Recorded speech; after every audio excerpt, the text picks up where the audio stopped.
के लिए एहसास जला की करीम आपके यहाँ टोल के ऊपर आई है। चाहे बात 16 तारीख की हो चाहे 16 तक पहले की हो। साथियों, योद्धा वो नहीं गिना जाता जो लड़ाई को जीता है। जब हम लड़ाई करते हैं हार जीत तो निश्चित होती है, हारेगा क्या आदमी जीतेगा, दो ये बात हुए हैं।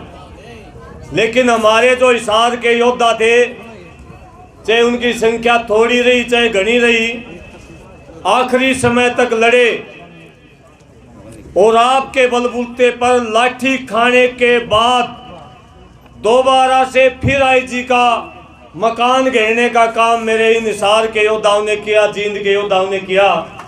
तमाम हिसार के युवा साथी, मेरी बहनें जो मेरे साथ में आई हैं, उन सब का भी धन्यवाद और स्वागत करता हूं।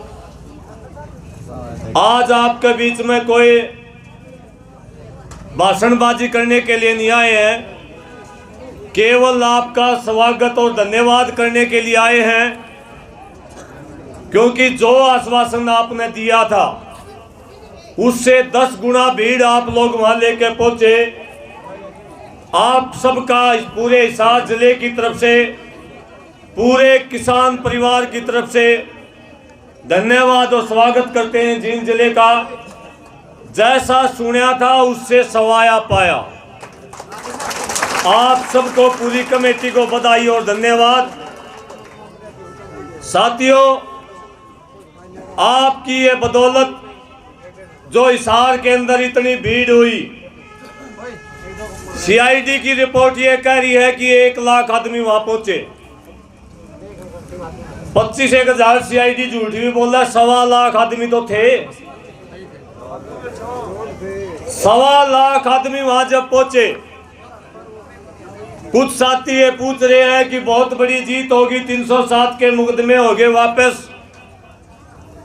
हमने पहले दिन मीटिंग के अंदर ये डिसाइड कर लिया था, मुकदमे वापसी के लिए आंदोलन नहीं है।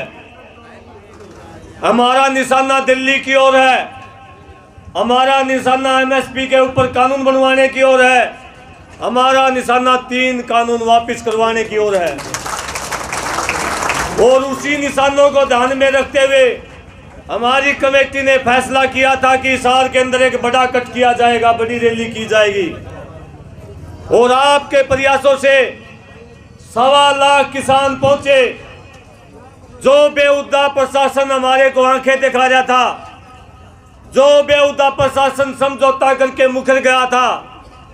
और साथियों, मैं आपको बताना चाहूंगा, केवल आईजी और डीआईजी की बात नहीं थी।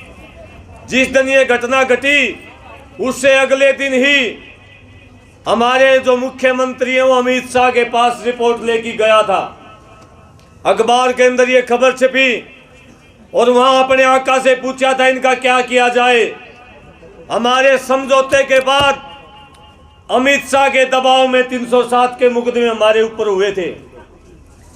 और ये लड़ाई हमने केवल ये हिसार के प्रशासन को नहीं हराया, जो सिरे के ऊपर, चोटी के ऊपर बैठा वो अमित शाह, उसको हराने का काम आप लोगों ने किया है।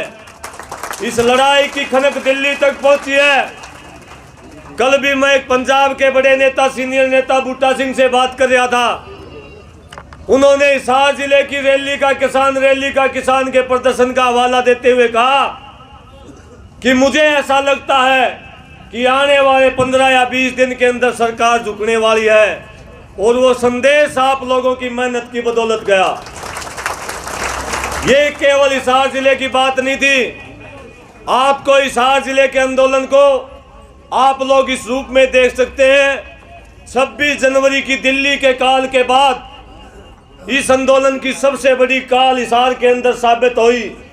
और सरकार का जो रवैया जो होता है आंदोलनकारियों के, सरकार हमारे साथ तराजू लेके घूमती है और तोलती रहती है। सरकार ये देखना चाह रही थी कि कितनी एकता किसानों के बीच में बची है। जब हिसार के किसानों के सर के ऊपर चोटें आई, पूरे देश का किसान जब उठ के आया, सरकार को इस बात का अंदाजा हो गया कि दिल्ली के अंदर जिस दिन कॉल होगी आने वाली, उस कॉल के अंदर कम से कम 50 लाख लोग वहां पहुंचेंगे। 50 लाख। इसलिए मैं समझता हूं हिसार की जीत एक बड़ी जीत है। इस आंदोलन की मजबूती इस हिसार की जीत ने करी है। और दूसरी सबसे बड़ी जीत, जो प्रशासन को भ्रम और घमंड हो चुका था, जो कि अपनी राज्य की सरकार को भ्रम और घमंड हो चुका था, भाई किसाना ने पीटो, उनके ऊपर मुकदमे दर्ज कर दो, उनकी एक गाड़ी तोड़ दो।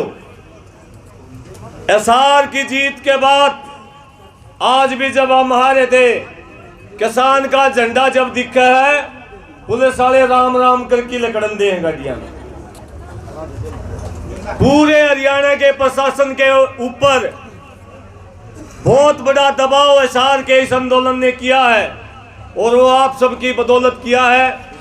साथियों, मैं दोबारा से पूरे जींद जिले का धन्यवाद और स्वागत करता हूं और चारों टोल की कमेटी जो हिसार जिले के क्रांतिकारी साथियों को भी बधाई देता हूं कि आपकी बदौलत ये आंदोलन जो निराशा में जा चुका था, इसमें ये बीमारी का प्रकोप छा चुका था, लोग भूल गए, बुखार था, बीमारी थी, कोई याद नहीं।